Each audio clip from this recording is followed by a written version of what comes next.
halo Sobat Siskaluwate.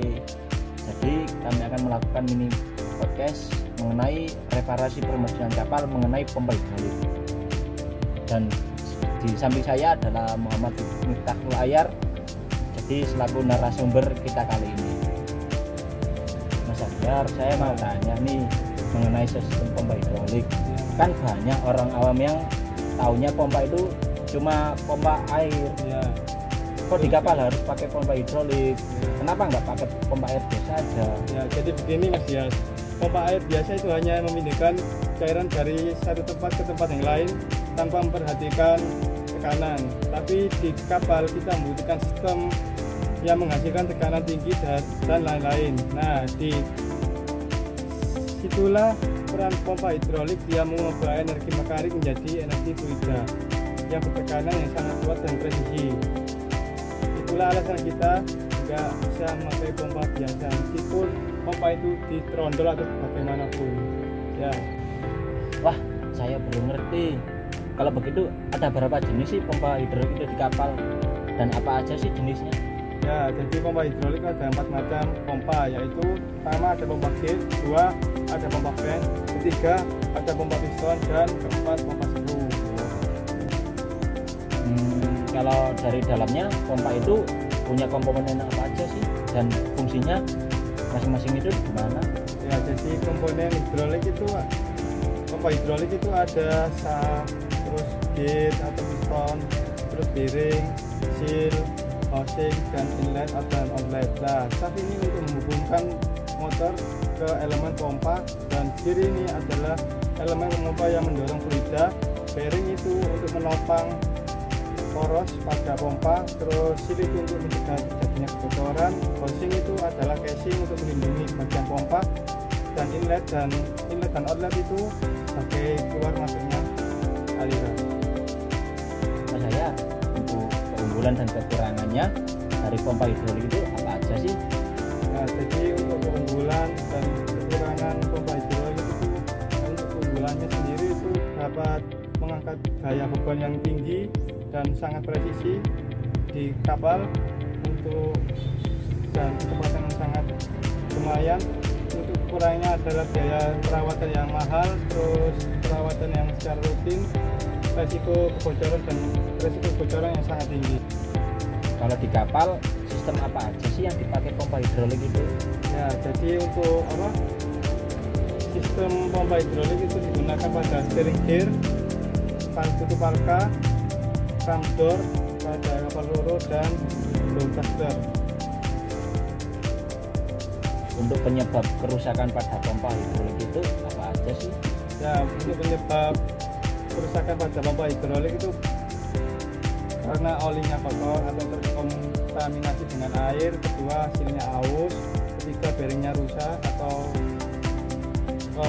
kena korosi, terus 4 udara masuk ke sistem pompa itu terlalu berlebihan, dan 5 pompa overheat, 6 overpressure terus menerus.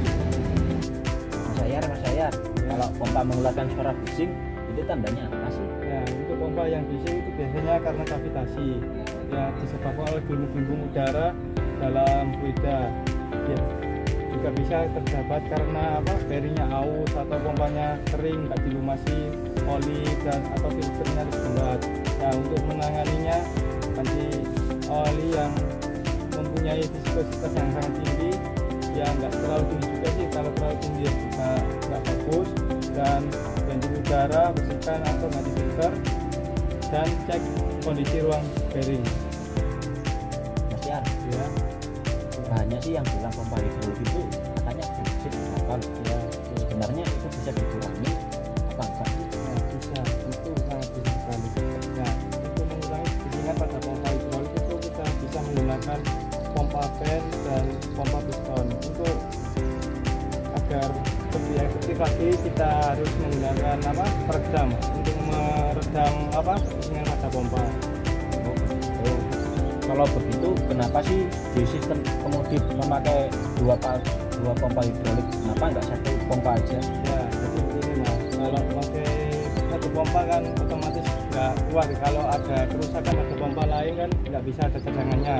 Sedangkan untuk 2 pompa kan misal 1 pompa yang rusak bisa menggunakan cadangan atau standby untuk sistem kemudi tersebut. Kemudian jenis fluida pada pompa yang dipakai itu apa ya Mas? Ya, untuk jenis fluida yang dipakai pada pompa hidrolik adalah ISO VG 46 atau 68 dan tergantung suhu kerjanya dan tekanan. Pada fluida ini harus tahan terhadap tekanan yang tinggi dan tidak mudah menguap. Mas Yar, apakah jenis viskositas oli itu juga berpengaruh di pompa hidrolik? Ya, sangat-sangat berpengaruh Mas. Kalau oli yang tinggi viskositasnya akan merusak komponen pada pompa, dan kalau salah pemilihan oli juga dapat merusak komponen juga. Kalau begitu, kenapa sih di sistem kemudi memakai dua pompa hidrolik? Kenapa nggak 1 pompa aja? Ya, jadi begini Mas, kalau pakai 1 pompa kan otomatis nggak kuat. Kalau ada kerusakan pada pompa lain kan nggak bisa ada cadangannya.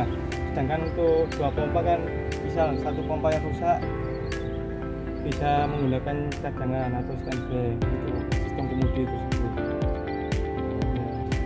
Mas Yar, kalau kita ingin menyetel atau mengatur tekanan kerja pada pompa hidrolik kapal, langkah-langkahnya, maksudnya langkah-langkah teknisnya seperti apa sih Mas Yar? Wah, ini sangat penting banget ya Mas. Apalagi demi keselamatan dan kinerja sistem, langkah pertama yang wajib dilakukan adalah mematikan sistem dan memastikan semua tekanan sudah turun. Oh gitu. Jadi pompa harus dimatikan dulu Mas Yar? Ya betul, sangat betul sekali. Pompa harus dimatikan, semua katup dibuka perlahan dan pastikan tekanan dalam sistem benar-benar nol atau turun. Hal ini untuk mencegah resiko kecelakaan dan memberi hasil pengukuran yang sangat akurat. Iya. Oke, setelah sistem aman, langkah selanjutnya itu gimana sih Mas Yar? Ya, langkah selanjutnya kita akan menyiapkan alat ukur untuk mengetahui tekanan tersebut dan menggunakan alat ukur manometer yang sudah terkalibrasi dengan akurat. Pastikan juga alat ukur tersebut cocok